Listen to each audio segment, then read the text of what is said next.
Bonjour à tous et bienvenue dans cette nouvelle vidéo où nous allons apprendre ici à utiliser les policies. Les policies permettent de protéger des actions pour un certain modèle. Ici, pour mieux comprendre le système de policy, on va mettre en place une policy pour nos clients. À comprendre que je voudrais que seulement les administrateurs puissent éditer, d'accord, créer, supprimer, etc.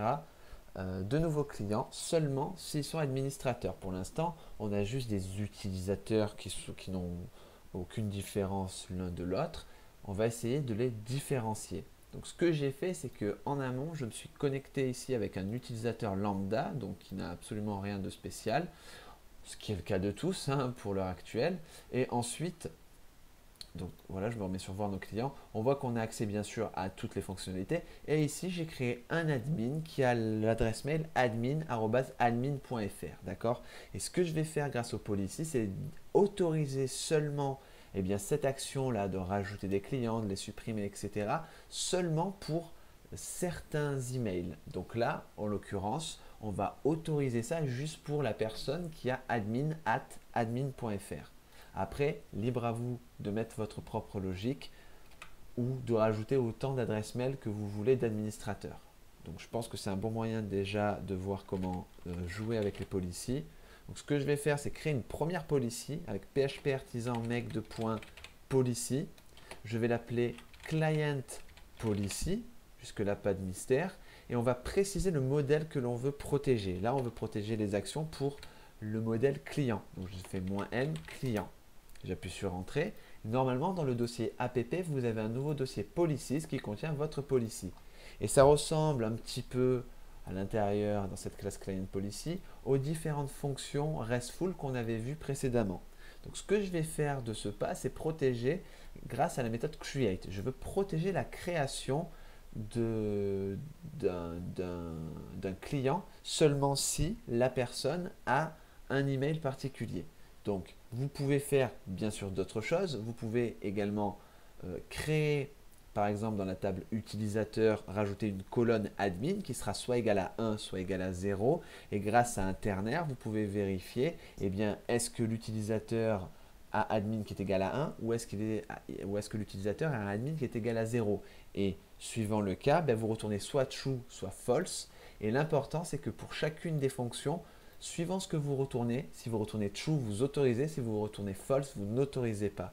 Donc ce qu'on va faire maintenant, c'est plutôt faire un return in array. Donc c'est une méthode PHP qui permet d'aller chercher une valeur dans un tableau.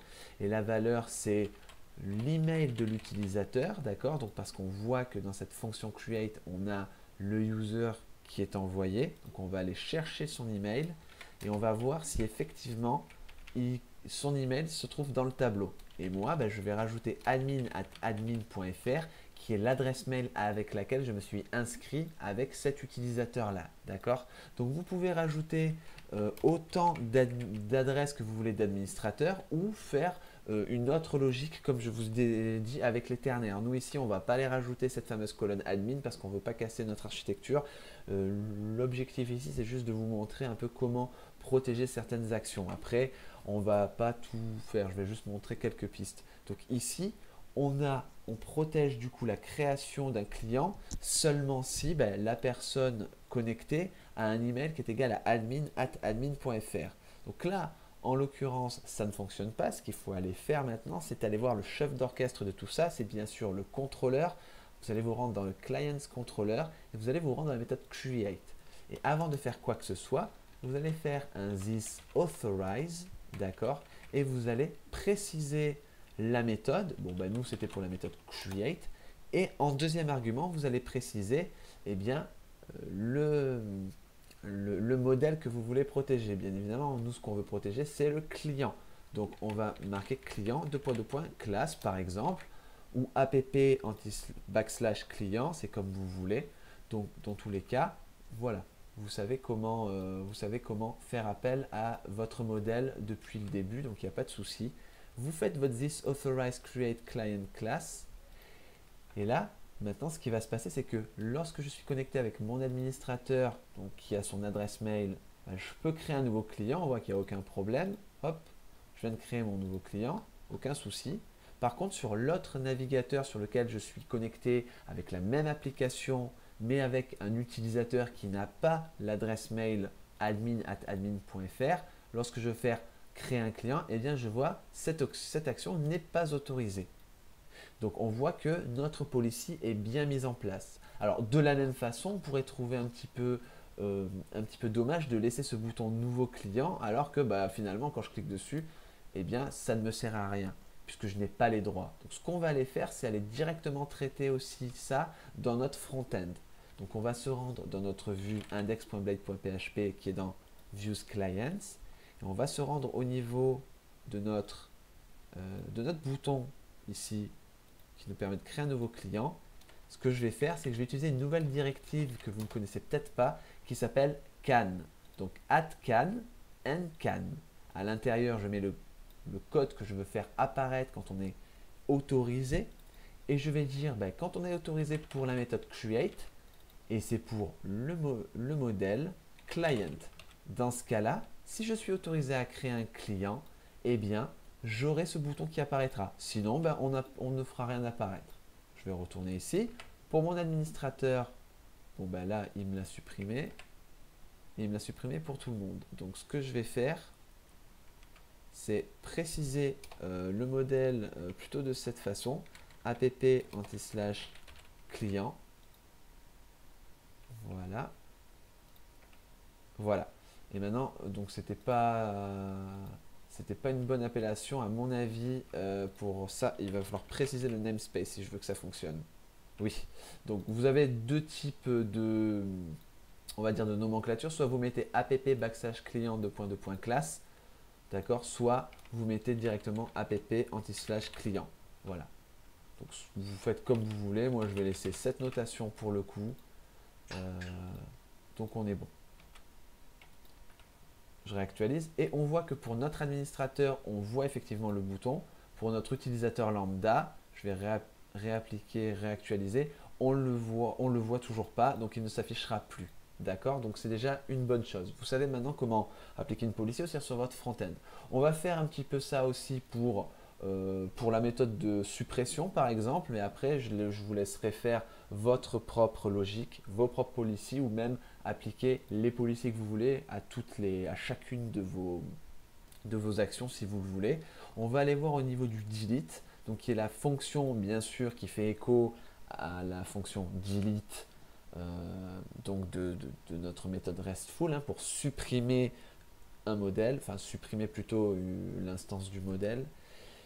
On va tout simplement copier ici le code puisqu'on veut garder la même logique. On ne veut pouvoir détruire que si l'utilisateur ici, eh bien,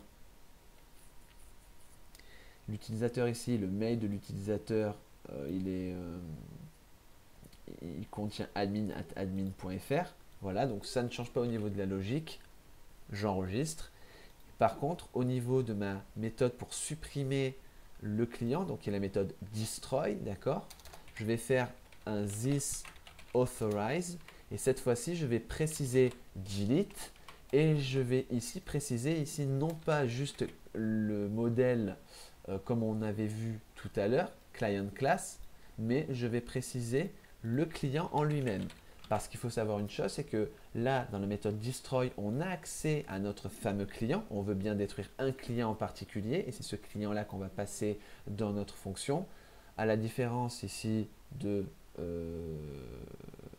authorize, qui pour le coup, on ne passe aucun client à ce moment-là. Donc on va, à défaut de pouvoir passer un client particulier, on va passer le modèle entier. Voilà. Donc après, c'est juste pour vous montrer, on n'a pas fait store, on n'a pas fait show, etc. Le principe reste le même. À vous après, voilà, de développer votre propre logique, de développer votre propre application. Je ne vais pas copier-coller le code pour toutes les fonctions. Je vous en ai montré pour deux. Donc là, on fait la fonction destroy. Donc normalement, ici, si je vais pour aller voir les infos de ce client ou de celui-là, je clique sur supprimer et effectivement je l'ai supprimé. Brad Medhurst, on peut le supprimer, il n'y a aucun souci, je peux les supprimer, je suis connecté avec mon administrateur.